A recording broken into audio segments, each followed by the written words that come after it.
Good morning friends, welcome to my channel okay मोहब्बत। और आप देख रहे हैं एक न्यू लव स्टोरी जिसका नाम है फना। फना एक वैम्पायर लव स्टोरी है और ये स्टोरी आपको एक एडवेंचरस पे लेकर जाएगी, जहाँ पर आप अपनी इमेजिनरी वर्ल्ड पे रहोगे और जहाँ पे सब कुछ इमेजिन करते रहोगे। तो इस स्टोरी का रियलिटी से कोई लेना देना नहीं है। वैम्पायर रियल लाइफ में एग्जिस्ट नहीं करते हैं, बट हम अपने इमेजिनरी वर्ल्ड में जाएंगे और वैम्पायरों से मिलेंगे। तो क्या आप रेडी हो मेरे साथ इमेजिनरी वर्ल्ड पे जाने के लिए और वैम्पायरों से मिलने के लिए? और ऐसा ना हो कि इस वैम्पायर से आपको प्यार भी हो जाए। अब ज़्यादा वक्त जायज़ न करते हुए हम अपनी स्टोरी की तरफ चलते हैं। रात का समय था, रात के 3 बज रहे थे और तेज बारिश हो रही थी। बहुत ज़ोरों से बारिश हो रही थी, बिजली कड़क रही थी और उस बीच में से एक लड़की वहाँ पर घायल होकर बैठी हुई थी, जिसकी मुंह से खून बह रहा था, जिसके सर पे चोट लगने से उसका ब्लड हो रहा था, जो अपना हाथ अपने पेट के ऊपर रखकर रोए जा रही थी, तड़प रही थी और जो एक हाथ से सिर्फ सामने वाले को इशारा कर रही थी। जब वो सामने वाले को इशारा कर रही थी तो वो बुलाने की कोशिश कर रही थी कि प्लीज़ आ जाओ मेरे पास, दूर मत जाओ, मत जाओ मुझे छोड़कर, प्लीज़ मेरे पास आ जाओ। दूसरी तरफ जो वो दूसरी लड़की रहती है वो उसकी तरफ टर्न होके देखती है और वो वहाँ पर अपनी आँखों के इशारों से देखकर उसे कह रही रहती है कि तुम थोड़ा सा इंतज़ार करो, मैं अभी आ रही हूँ, बस थोड़ी सी हिम्मत रखो। इन दोनों ने जो कपड़े पहने रहते हैं उस कपड़े के ऊपर एक बहुत बड़ा सा ब्लैक तरह का जैकेट पहना रहता है और उनकी हुड इतनी बड़ी रहती है जिससे उनके फेस को कवर कर चुकी रहती है। रात के अंधेरे में दोनों का फेस नहीं दिख रहा था। कोई दूर से अगर देखे तो उन दोनों के चेहरे नहीं दिख रहे थे, बस उनकी हरकतों से ये चीज़ समझने की कोशिश की जा रही थी कि वो दोनों एक दूसरे से क्या बात कर रहे हैं। तभी वो लड़की सीधे होठ के सामने से देखती है कि वहाँ पर 10-12 लोग उसे मारने के लिए आ रहे थे और उन 10-12 लोगों ने उसे घेर लिया रहते हैं। वो लड़की पहले अपने हाथों से उसे सामने वाले को मारती है, बहुत जम के मारती है, उसे गिराती है, उसके सर पर भी मार रही रहती है, बहुत जम के मारती है, यहाँ पर मारती है, पेट पे मार रही रहती है, पैरों पे मारती है, जो हाई पंच दे रही रहती है, चॉक स्लैम दे रही रहती है। फिर वहाँ से एक आदमी अपने जेब से इतनी बड़ी तलवार निकालता है और तलवार लेकर सामने वाली लड़की को मारने के लिए ही आता है। सामने वाली लड़की उस तलवार को पकड़ती है और उसके हाथ पे अपने दूसरे हाथ से जम के मारती है, जिससे उसके हाथ से वो तलवार छूट जाती है। फिर वो लड़की तलवार लेती है अपनी स्टाइलिश तरीके से और फिर वो तलवार से सबको मारना स्टार्ट कर देती है। करीब 10 लोगों में से वो 8 लोगों को मार चुकी रहती है। फिर सामने 2 लोग खड़े रहते हैं। वो लड़की अपने आगे आगे कदम बढ़ा रही थी और बढ़ाते हुए कह रही थी, दूर क्यों भाग रहे हो, आओ इधर। सोचा भी कैसे मुझे हाथ लगाने के लिए, जानते भी हो मैं कौन हूँ। वहाँ पर वो दूसरी तरफ वो जो लड़की थी वो वहाँ से जोरों से चिल्लाती है, हाँ करके जम के चिल्लाती है, क्योंकि वो उसे सांस लेने में प्रॉब्लम हो रही थी। यहाँ पर वो जो दूसरी लड़की होती है वो टर्न होती है और एकदम से बारिश में भीगते हुए उसको देख रही रहती है, तो उसके गले पर इतनी जम के किसी ने चाकू रखा रहता है और वो इंसान की आंखें, वो आदमी की आंखें लाल थी, बहुत ज़्यादा ब्लू कलर की उसकी आंखें थी, लाल थी, खून था और वो सामने के सामने देखते देखते उस लड़की को उसी के सामने ख़त्म कर देता है। यहाँ से वो लड़की भागते हुए जाती है और उसे इतनी जम के लात मारती है कि वो बहुत तेज़ी से दूर जाता है। वो उसको पकड़ने की कोशिश कर रही रहती है, उसे उसे सही करने की कोशिश कर रही रहती है। तभी वहाँ से वो लड़की अपनी आखिरी सांसें जब गिनती है तो वो उसे ये कहती है, तुम्हें जीना होगा और तुम्हें तुम्हें ध्यान रखना होगा उसका, तुम उसे उसे इन गलत लोगों के हाथों में नहीं छोड़ सकती हो।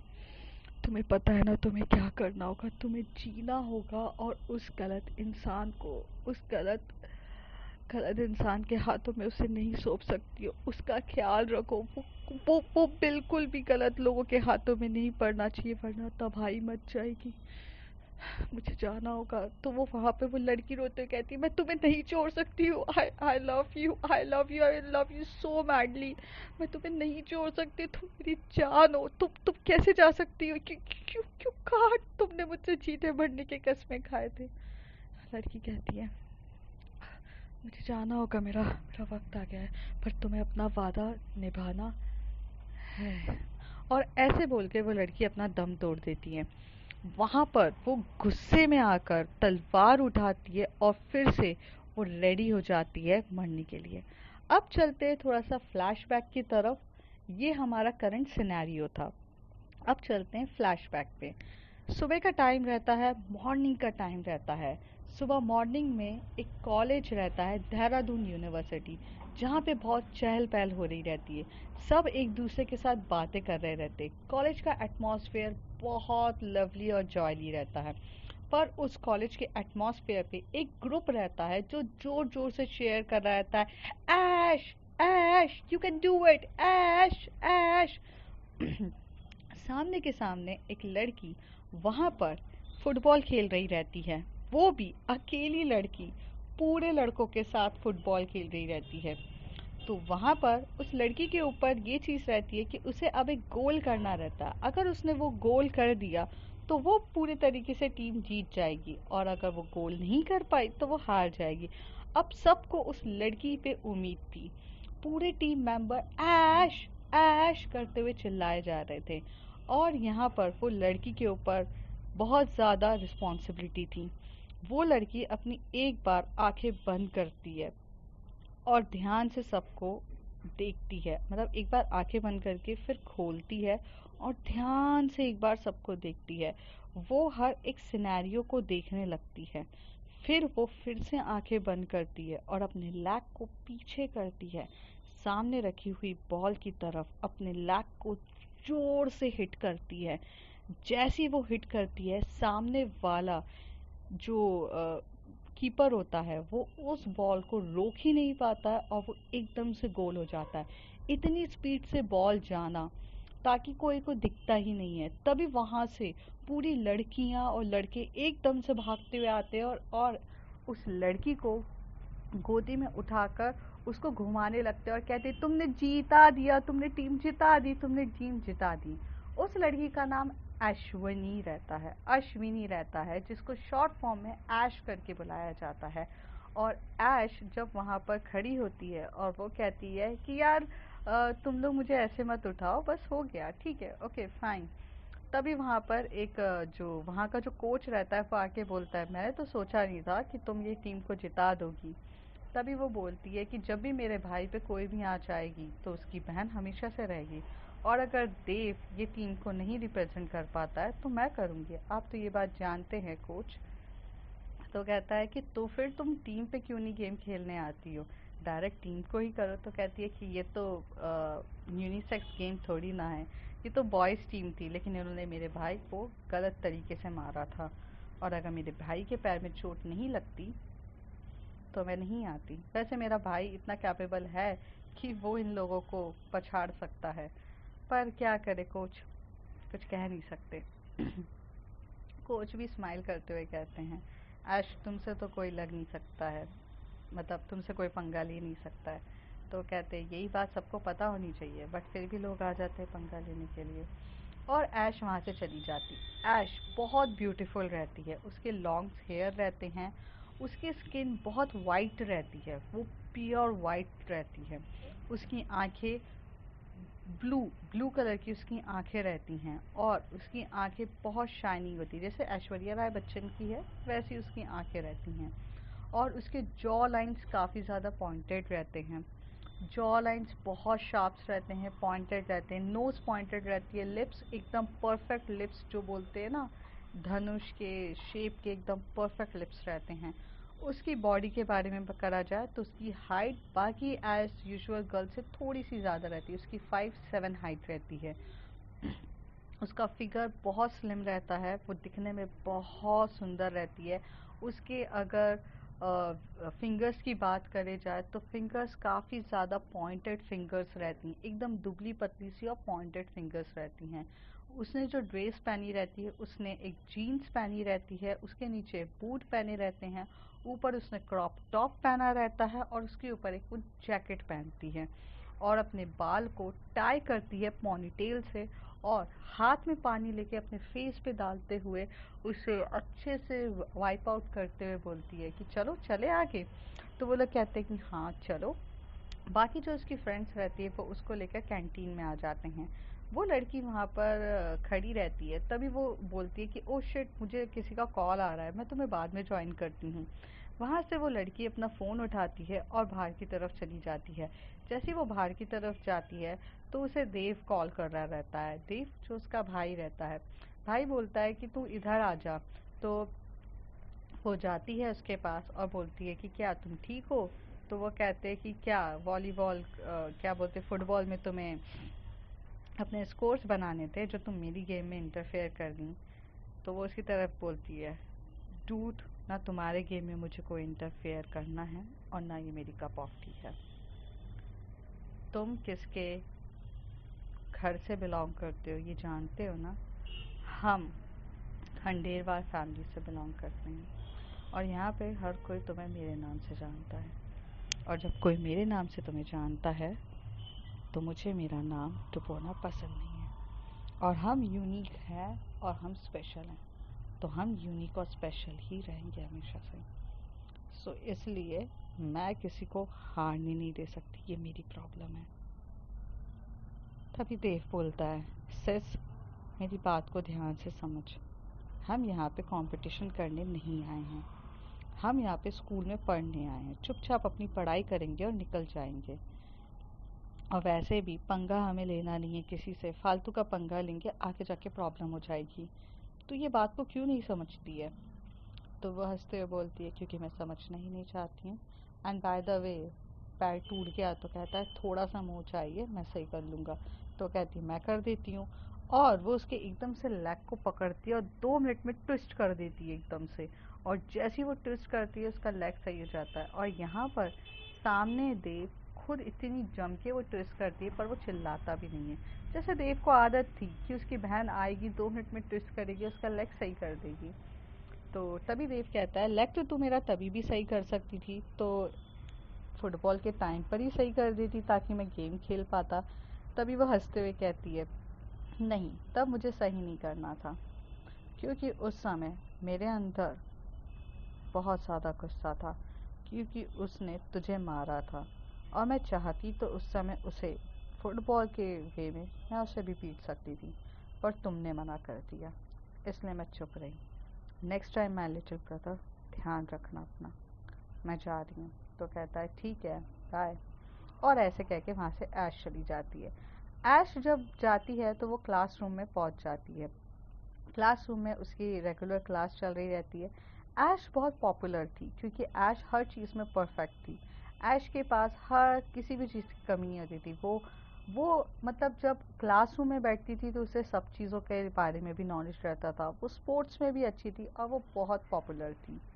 ऐश यहाँ पर अपने बैठ के कर रही रहती है, तभी वहाँ से एक बहुत ब्यूटीफुल सी टीचर आती है जिसने साड़ी पहनी रहती है और एकदम से वो टकरा जाती है ऐश से। तो एकदम से वो ब्यूटीफुल लेडी जब गिर रही रहती है तभी यहाँ से जो ऐश होती है वो उसको टाइटली पकड़ती है और जिस तरीके से ऐश उसको पकड़ती है उसके उसके दिल तो गार्डन गार्डन हो जाता है, क्योंकि उसके दिल में एक अलग सी वाइब्स आ रही थी, क्योंकि ऐश ने उसकी जो साड़ी से उसकी जो पतली कमरिया को बहुत प्यार से पकड़ा रहता है।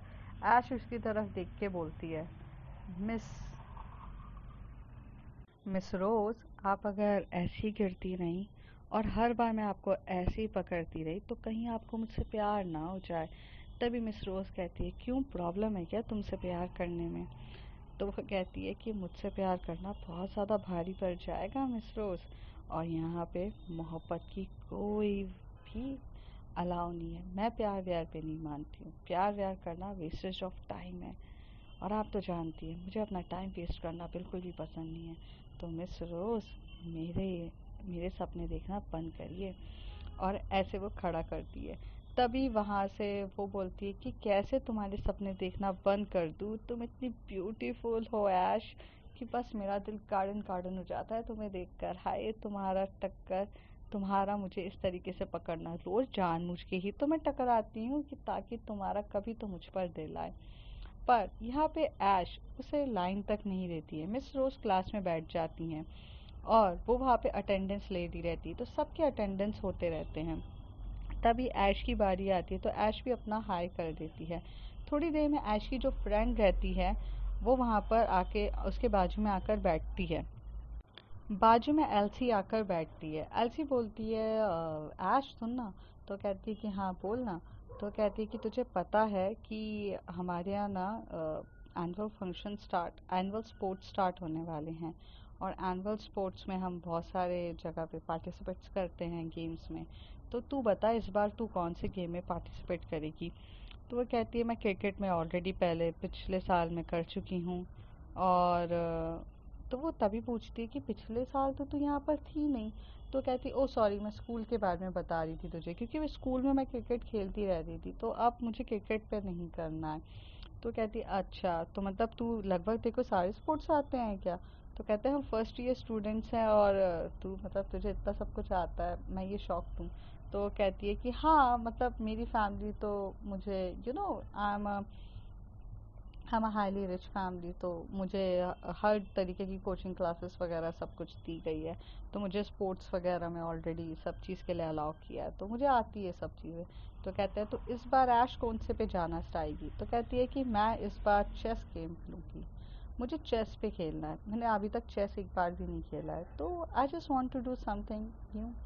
तो कहती है कि हाँ। तभी रोज मैम कहती हैं ऐश तुम क्या बातें कर रही हो, तुम्हें ये चीज़ समझ में भी आई जो मैंने तुम्हें समझाई है। तो ऐश का तो ध्यान एक्चुअल में एलसी की तरफ रहता है और एलसी से बात करने में रहता है, उसे तो पता भी नहीं रहता कि वो कौन सा टॉपिक रहता है। तभी मैम बोलती है तुम्हें पता है। तो वो कहती है कि सॉरी मैम मैं थोड़ा सा बात करने लगी। तो कहती है जब तुम्हारा ध्यान नहीं रहता है तो ध्यान दिया करो, कल जाके ये टॉपिक के बारे में तुम्हें कुछ नहीं पता चलेगा तो कैसे चलेगा। हाँ तुम्हें पता भी है ये टॉपिक के बारे में। तो वो खड़े होके बोलते हैं यस मैम मुझे पता है। तो वो बोलती है कि क्या मैंने अभी तुम्हें जितना भी पढ़ाया तुम बताओ। तो वो बोलती है ठीक है। तो वो वहाँ पर खड़े होकर उस टॉपिक के बारे में बता देती है, वो उस चीज़ों के बारे में भी बताने के लिए तैयार हो जाती है जो एक्चुअल में मैम ने पढ़ाई भी नहीं रहती है, और वो उसे सब कुछ बता रही रहती है। तभी वो बोलती है कि ये तो चीज़ें मैंने पढ़ाई नहीं। तो कहती है कि वो एक्चुअल में मुझे थोड़ा बहुत नॉलेज है, क्योंकि मेरी मॉम जो है वो प्रोफेसर हैं, तो मुझे इसलिए चीज़ें पता रहती हैं। तो कहती तुम्हारी मॉम प्रोफेसर हैं खुद। तो कहती है कि हाँ, और जब वो बच्चों को पढ़ाती थी तो मुझे नॉलेज गेन करने की काफ़ी आदत है, तो मैं जाकर उनके साथ बैठ जाती थी और चीज़ें पढ़ लेती थी, इसलिए मैम मुझे चीज़ें पसंद है। तो कहती है तुम बहुत अलग हो। तो वो कहती हैं कि अलग ही चीज़ तो यूनिक होती है मैम, और मैं उसमें से एक हूँ। और वैसे क्या अलग है मुझ में। कहती है तुम हर चीज़ में परफेक्ट हो। तो कहती है हाँ एक्चुअली मैम आजकल परफेक्ट चीज़ें एग्जिस्ट नहीं करती है, पर मैं हूँ जो एग्जिस्ट करती हूँ और मैं परफेक्ट हूँ मुझे पता है। तभी वो कहती है तभी तो तुम मुझे अच्छी लगती हो एज अ स्टूडेंट। तो कहती है ओके मैम। और ऐसे कह के वो लड़की वहाँ पर बैठ जाती है। तभी एल्सी कहती है यार तुझे इतने अच्छे से आता है, तूने मुझे बताया तक नहीं। यार तू मुझे पढ़ा देगी क्या, मैं तेरे घर पर आ जाऊँ। तभी यहाँ से एकदम से टर्न होके वो बोलती है कि मैं तेरे घर पे आके तुझे पढ़ा दूंगी, चलेगा। तो कहती है पक्का कोई इशू नहीं है, पर तू मुझे अपने घर पे क्यों नहीं बुलाना चाहती है। तो कहती है मेरा घर देहरादून के एक बहुत कोने एरिया में है, तो यार इसलिए मैं नहीं चाहती कि तुझे इतने दूर आना पड़े, तो इसलिए मैं तुझे यहाँ आके पढ़ा दूँ। तो कहती है हाँ हाँ मुझे क्या प्रॉब्लम है, अगर तू मुझे कहीं पर भी पढ़ाएगी मेरे लिए तो सबसे बड़ी बात होगी। रात का समय रहता उसी समय जो कॉलेज ख़त्म हो जाता है सब अपनी अपनी फैमिलीज़ के साथ चले जाते हैं। जो जो हमारी ऐश रहती है वो एकदम से देव का हाथ पकड़ के बोलती है चलो घर। तो देव बोलता है कि मैं अपने हिसाब से आ जाऊंगा तुम चली जाओ। तो तभी ऐश उसकी तरफ देख के बोलती है माय लिटिल ब्रदर हमें साथ चलना चाहिए घर पे, वरना मॉम एंड डैड को बुरा लग जाएगा और जब वो ये बात कह रही रहती है तो देव अपने दोस्तों के साथ खड़ा हुआ रहता है। तो वो उसे बिठाती है और कार को अच्छी स्पीड में भगाते हुए लेकर चली जाती है। तभी देव बोलता है, जितना तुम प्यार दिखाती हो ना, वो फालतू का मुझे मत दिखाया करो और बार बार मुझे लिटिल ब्रदर बोलना बंद करो। मैं तुम्हारा कोई ब्रदर वगैरह नहीं हूँ और ना लिटिल ब्रदर हूँ। बार बार मुझे ये ब्रदर बोला मत करो। तो वो कहती है, ओहो देव, तुम कितना ज़्यादा गुस्से में रहते हो। क्या तुम्हें पता है ना कि हम यहाँ पर एज अ ब्रदर हैं, ब्रदर्स एंड सिस्टर हैं, तो तुम्हें यहाँ पर एज इट इज़ ही रहना पड़ेगा। तो अब चुप मुंह बंद करके ऐसे ही बैठे रहो। अब घर की तरफ चलते हैं। और ऐसे कह के वो घर की तरफ चले जाते हैं। जैसे वो घर की तरफ जाते हैं, गाड़ी को साइड में करते हैं, वहाँ से वो उतरते हैं, तो वहाँ पर जो हमारा देव रहता है वो घर की तरफ चले जाता है। लेकिन जो हमारी ऐश रहती है वो कार को पार्क करने के बाद घर में एंटर होती उससे ही पहले उसे कुछ एक आवाज़ें बहुत ज़ोरों से सुनाई दे रही थी। वो आवाज़ें बहुत दूर से आ रही थी पर ऐश को सुनाई दे रही थी। ऐश एकदम से टर्न होती है और देव की तरफ देख के बोलती, तुम घर की तरफ जाओ, मैं ज़रा आती हूँ। तभी देव बोलता है कि सुनो, तुम कहाँ जा रही हो, तुम मुझे यहाँ लेकर आई हो, मैं तो कहीं और जा रहा था। तो कहती है, मैंने कहा ना तुम अंदर जाओ, तुम्हें समझ में नहीं आती है क्या बातें, जाओ अंदर। यहाँ से जो ऐश होती है वो टर्न होती है और वो एकदम से कहीं जाने के लिए चली जाती है। वो एकदम घने जंगल की ओर पे चली जाती है। एक दूसरी तरफ हम देखते हैं, एक लड़की रहती है, कुछ 12 साल की एक छोटी सी बच्ची रहती है जो भाग रही रहती है जंगल में। और जम जम के भागते भागते वो एकदम से टकरा जाती है एक पत्थर से। और उसके पत्थर से टकराने की वजह से उसके पैर से ब्लीडिंग होना स्टार्ट हो जाती है। काफ़ी ज़्यादा खून बह रहा था और खून बहते हुए वो लड़की धीरे धीरे भाग रही रहती है, उसको दर्द हो रहा था। तभी वो एकदम से वहाँ पर ऐश खड़ी रहती है, उससे टकरा जाती है। जैसे ही ऐश से टकराती है वो कहती है, दीदी दीदी दीदी मुझे बचा लो, मुझे मुझे ना वो वहाँ से वो आदमी मेरे को खाने के लिए आ रहा है। वो देखो ना, वो देखो ना, वो खाने के लिए आ रहा है। वो उसके ना बड़े बड़े दांत है, वो ऐसे दांत निकाल के मुझे मुझे काटने के लिए आ रहा था। वो पता नहीं कौन है। दीदी दीदी प्लीज मुझे बचाओ ना। तभी यहाँ पर जो हमारी ऐश रहती है वो एकदम से उसे साइड में करती है और बोलती है, बैठ जाओ यहाँ पर, शांति से बैठ जाओ। और वो उसकी तरफ देखते हुए बोलती है, दूर, ये मेरा इलाका है, तुम मेरे इलाके में यहाँ क्या कर रहे हो। तभी वहाँ से वो आदमी कहता है, ओह नॉट अगेन, तुम हमेशा से मेरे शिकार के बीच में क्यों आ जाती हो। तुम्हारा क्राइटेरिया दूसरा है, तुम्हें पता है ना, फिर भी तुम आ जाती हो। तभी वो कहते हैं, तुम्हें पता है कि तुम कहाँ खड़ी हो, ये बाउंड्री अब मेरे क्राइटेरिया में आती है, ये जगह मैं बिलोंग करती हूँ और तुम मेरी जगह पर आ रहे हो। मेरा शिकार तुम्हारे घर पर आया है भागते हुए, तो मैं अपना शिकार लेने आया हूँ, मुझे मेरा शिकार वापस दो और निकलो। तभी वो लड़की उसके आगे आके बोलती है, ऐश, और सीधे उसको धक्का मार के बोलती है, नहीं दिया तो क्या कर लोगे। तो कहता है, देखो हमारे बीच में डील हुई है, अगर तुमने मुझको मेरा शिकार नहीं दिया तो मैं बगावत करूँगा, और ऐसी बगावत करूँगा जिसमें तुम्हें फेस करना पड़ जाएगा, तुम्हें और तुम्हारे सारी कम्युनिटी को फेस करना पड़ जाएगा। तभी वो हंसते हुए बोलती है, ठीक है, मैं और मेरी कम्युनिटी सब फेस करने के लिए तैयार हैं, जो करना है कर लो, लेकिन इस बच्चे का शिकार मैं तुम्हें करने नहीं दूंगी। तभी वो अपने एकदम से गुस्से में आता है और वो अपने पूरे हाथों में से पूरे इसे साइड करता है और अपने दांतों को, नुकीले दांतों को निकालता है, खूनी दरिंदे की तरह ऐसे दिख रहा रहता है और गुस्से में आता है। वहां पर वो लड़की देखकर तो बेहोश हो जाती है, जोर से चिल्लाकर बेहोश हो जाती है।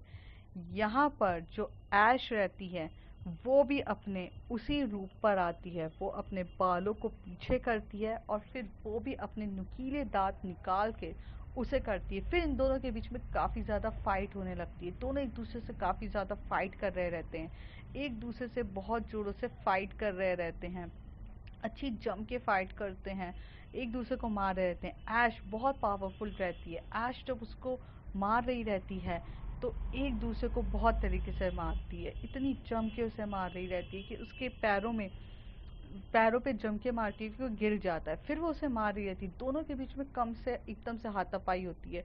वो दोनों एक दूसरे को इतने पागलों की तरह मार रहे थे कि बस आज के आज खत्म कर देंगे। ऐश की पावर ज्यादा थी एज कम्पेयर टू उस सामने वाले बंदे से।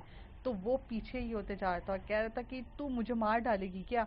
तभी वो कहते कि अगर तूने फिर से इस बच्चे को हाथ लगाया भी तो मैं मार डालूंगी।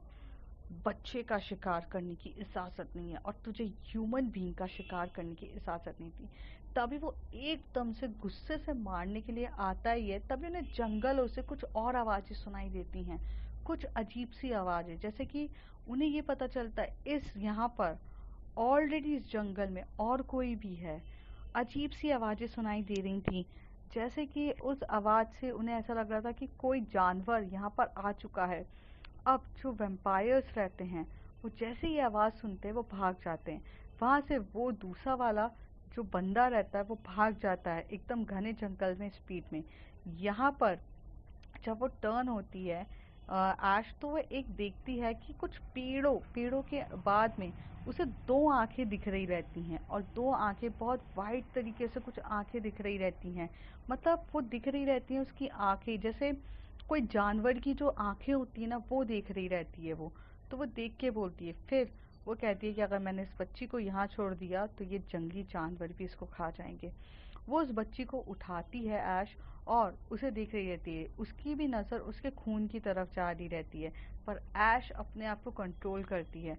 फिर वो बच्ची को एकदम स्पीड में गोदी से लेके ऐसे तेजी से भागती है, इतनी स्पीड में भागती है कि वो एकदम 2 मिनट में गायब हो जाती है। गायब होके वो एक हॉस्पिटल के बाहर वहाँ खड़ी होती है और उसे अपनी गोदी में रखते हुए सामने के सामने वहाँ पर एक व्हील चेयर पे बिठा देती है और उसकी नर्स को बोलती है, डॉक्टर राजीव खंडेलवाल को कह दीजिएगा कि ये बच्चे का ट्रीटमेंट कर लें, और मैं जा रही हूँ। यहाँ पर वो लड़की टर्न होती है, जाते ही उसके हाथ में जो ब्लड रखा रहता है उसे वो जब स्मेल करती है तो उसे अजीब सी तड़प होने लगती है। फिर वो घने जंगल में एकदम से भाग जाती है। करीब बहुत देर तक वो भाग रही रहती है, और वहाँ पर एक नदी रहती है। उस नदी में एकदम से वो डुबकी मारती है और पूरे तरीके से अपने आप नहा लेती है। जब वो नहाकर अपने बालों को पीछे करके एकदम निकलती है, फिर अपने आंसू पोंछती है और फिर वो स्पीड में भागती है। अब वो जब वो स्पीड से भाग रही रहती है वो अपने घर की तरफ भाग रही रहती है ऐश। ऐश जब अपनी स्पीड में भागती रहती है तो इतनी स्पीड से और फोर्स ऑफ अट्रैक्शन से वो भागती है कि उतनी देर में उसके कपड़े भी सूख जाते हैं, और फिर वो घर की तरफ जाती है। तभी देव बोलता है, क्या करने गई थी तुम? तो वो कहती है, it's none of your business Dev, तुम अपने काम से काम क्यों नहीं रखते हो? तो कहते हैं कि तुम्हें पता है ना 7 बजे के बाद घर पे बुलाया जाता है और हमें बाहर रहने की इजाज़त नहीं है। अगर हमारे लोगों को पता चला ना तो बहुत प्रॉब्लम हो जाएगी। तो वो कहती है कि तुम ये सब चीज़ों को समझो और यही चीज़ करते रहो, मुझे कोई लेना देना नहीं है, और मेरे काम में बीच में मत आया करो देव। तो कहते तुम मेरी बात क्यों नहीं समझती हो? Don't act me like your brother. तुम मुझे अपने भाई की तरह तुम मुझे अपनी बहन की तरह ट्रीट मत करो, तुम मेरे ब्रदर नहीं हो। तो वो कहता है, हाँ नहीं है, हम सब अलग अलग जगह से हैं, पर जहाँ हम फैमिली की तरफ रह रहे हैं। तुम्हें पता है ना कि तुम्हारे कोई भी एक्शन से हमें फिर से ये सिटी को बदलना पड़ जाएगा। अभी हम वैसे ही सिटी बदल के आए हैं, वहाँ के लोगों को भी तुम्हारी असलियत के बारे में पता चल गया था, और मैं नहीं चाहता हूँ कि फिर से लोगों को इस बार पता चल जाए कि तुम कौन हो, और तुम्हारे इस चक्कर की वजह से फिर से हमें सिटी बदलना पड़े। हम बस पागलों की तरह सिटी ही बदलते रह जाएंगे क्या? तभी वो बोलती, मुझे गुस्सा मत दिलाओ देव, वरना तुम्हारे और मेरे बीच में लड़ाई हो जाएगी, और इस बार तुम हमेशा की तरह हार जाओगे। इसलिए मुझे गुस्सा मत दिलाओ, जाओ यहाँ से। और ऐसे कह के वो जो देव रहता है वो अपने रूम की तरफ चली जाता है। ऐश यहाँ से भाग के अपने रूम की तरफ जाती है और अपने रूम को लॉक कर लेती है। दूसरी तरफ वो जो बच्ची रहती है वो उसे डॉक्टर खंडेलवाल वहाँ पे ऑपरेट कर रहे रहते हैं। वो उस बच्ची को ट्रीसेस मतलब लगा रहे रहते हैं क्या बोलते हैं, स्टिचेस लगा रहे रहते हैं, क्योंकि उसके पैर में बहुत जम के चोट लग चुकी रहती है और उसका पैर काफ़ी ज़्यादा घायल हो जाता है। लेकिन घायल से भी ज़्यादा वो बच्ची बहुत ज़्यादा घबराई हुई रहती है। ये डॉक्टर खंडेलवाल को पता चलता है। तो अब फ्रेंड्स देखते हैं आगे क्या होता है। I hope you like the story and आपको पसंद आए, क्योंकि ये वैम्पायर स्टोरी है, पहले ही क्लियर कर चुके हैं, तो आपको पता चल गया कि ऐश एक वैम्पायर है। तो अब देखते हैं आगे क्या होता है। सो बाय बाय।